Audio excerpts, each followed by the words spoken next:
est loin, tout est loin, tout est loin, tout est loin, tout est loin, tout est loin. Tout est loin, putain, qu'est-ce que. Tout est loin. Dis-moi pourquoi ce besoin que tout soit. Jean Azot, en une question Bazot. Selon vous, où la Christophe Colomb arrivé, il est arrivé Guadeloupe? Sans qu'on va poser aux questions là, c'est parce que Yoka dit nous arrivé Sainte-Marie, de Cap-Esther-Bello. Mais en 94, il y a un bout qui arrivé.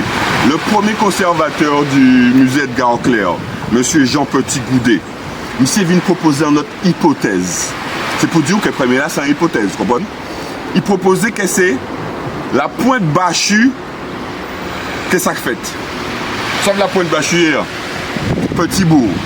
Donc en 94, l'amitié, le docteur en préhistoire, vient proposer notre proposition.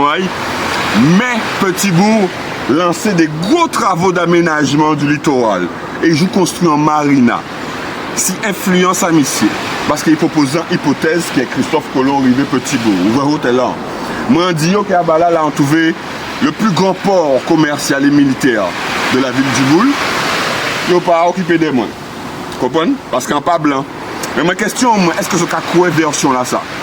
Version que Christophe Colomb arrivé si Bastet parce qu'il y a vrai des montagnes écumeuses de Bastet.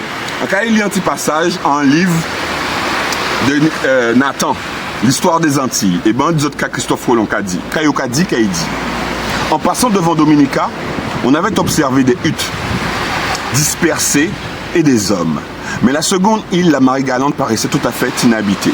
Le lendemain matin, Christophe Colomb se dirigea vers la troisième grande île. Là s'élevait une montagne dont la pointe analogue à celle de volcan brillait d'une blancheur éblouissante.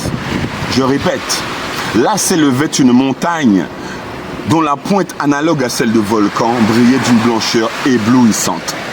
Selon vous, quelle montagne à Basse-Terre a l'aspect que décrit Christophe Colomb? Vous pensez que les petites chutes du Carbet sont les sommets écumeuses qu'il a vus? Je continue. Ce ne fut qu'en approchant de plus près qu'on s'expliqua le merveilleux du spectacle. De tous côtés, des cascades écumeuses se précipitaient de hauteur vertigineuse. Come again, comment on lit encore? De tous côtés, pas en seul côté, hein? La chute du Carbet, c'est en seul côté. De tous côtés, des cascades écumeuses se précipitaient de hauteur vertigineuse. Donc, est-ce autres saintin que croyance à autres en accord avec la vérité? Que Christophe Colomb arrivé Sainte-Marie, Cap-Esther-Bello. Parce qu'un projet voit pont sommet qu'à Samsa, Guadeloupe, actuellement.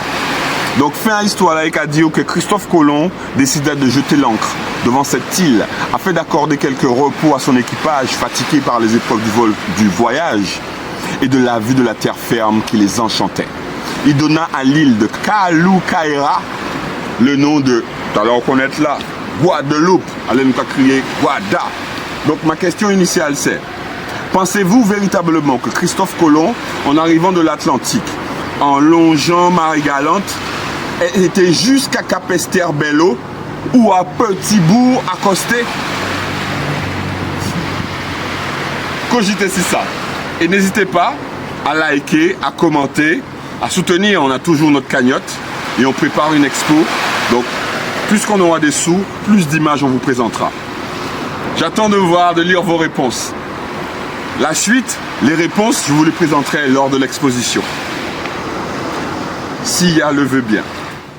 Je suis pour parler d'évolution, de partage, d'amour. À trop parler de ce qui se passe mal autour. Tu sais, ça devient trop lourd. Je subis encore cette illusion qui influence mes choix et décisions. Louer le poids de l'éducation qui nous font croire en plein de choses remplies de peur et de superstition. Aujourd'hui j'ai une conviction, malgré les doutes et grâce aux tribulations. On a tous ici une mission, en mal ou en bien, là n'est pas la question, chacun son rôle dans la création. Je remercie les forces divines, masculines, féminines. Nous sommes unis depuis l'origine. À chaque vie, elle me rappelle qui je suis et quelles sont mes racines. Cette sensation est intime, philosophique et légitime. Je te trouve et me trouve richissime, car j'estime dans cette vie pas être une victime, mais un partisan du pour.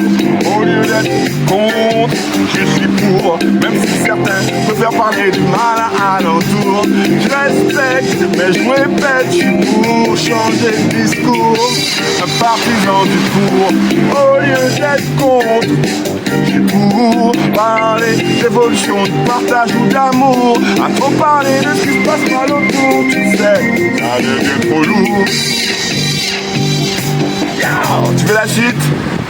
Viens au CAC, du 12 au 19. Il y aura des images, du son, du slam et beaucoup de vérité.